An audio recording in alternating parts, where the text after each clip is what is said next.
আজকালকার বাচ্চারা সবজি একদমই খেতে চায় না, তাই বুদ্ধি করে আমি এই নাস্তাটা বানিয়ে দিই। তাহলে দেখা যায় যে বলার আগেই একদম চেটেপুটে খেয়ে ফেলে।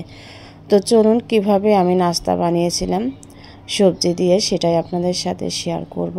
তো দেখতেই পাচ্ছেন পেঁয়াজ, রসুন, কাঁচামরিচ সব কিছু দিয়ে আমি ভেজে নিয়েছি। এখানে দিয়েছি হচ্ছে আমি আলু, বটবটি, গাজর একদম ছোট ছোট করে কেটে দিয়েছি। দিয়ে দিলাম স্বাদ মতো লবণ, হলুদের গুঁড়ো, ধনিয়া গুঁড়ো দিয়ে আমি এই সবজিগুলো একদম ভালো করে কিন্তু ভেজে নেব।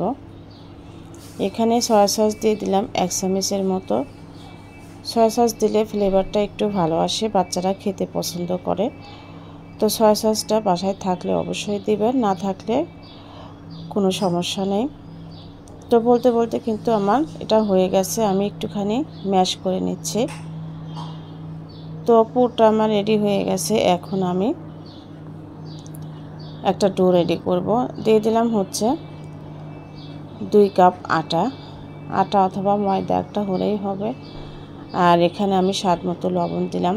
দিয়ে দিলাম 2 টেবিল চামচের মতো তেল।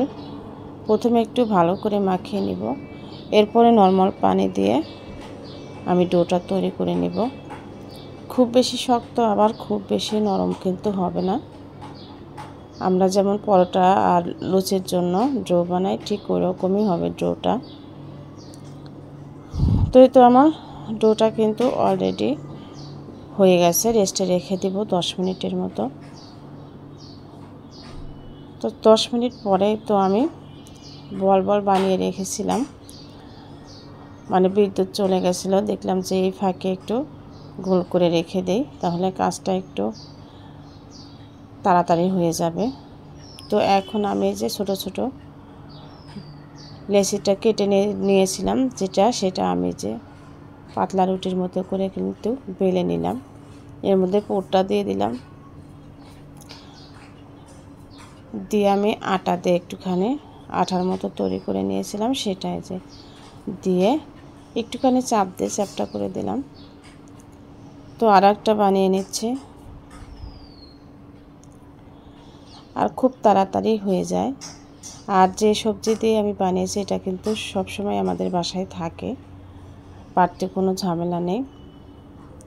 তো সবগুলো বানানো হয়ে গেছে। এখন আমি যে ভেজে নিব। আবার ভাজতেও কিন্তু খুব বেশি তেল দিতে হয় না, অল্প একটু তেলেই ভাজা হয়ে যায়।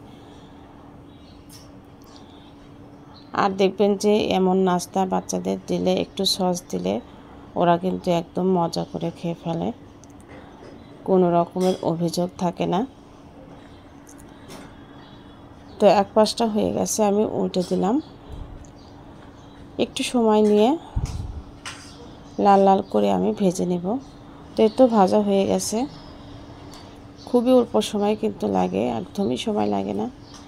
তো বলতে বলতে আমার মোটামুটি 5টা ভাজা হয়ে গেছে, বাকিগুলো আমি তেলের মধ্যে দিয়ে দিলাম। তো এই তো নাস্তা রেডি হয়ে গেছে, ভেঙে শেয়ার করছি। রেসিপিটা ভালো লাগলে লাইক কমেন্ট করবেন আর অন্যকে দেখার সুযোগ করে দেবেন। আর দেখা হবে নতুন কোনো ভিডিওতে। ধন্যবাদ সবাইকে।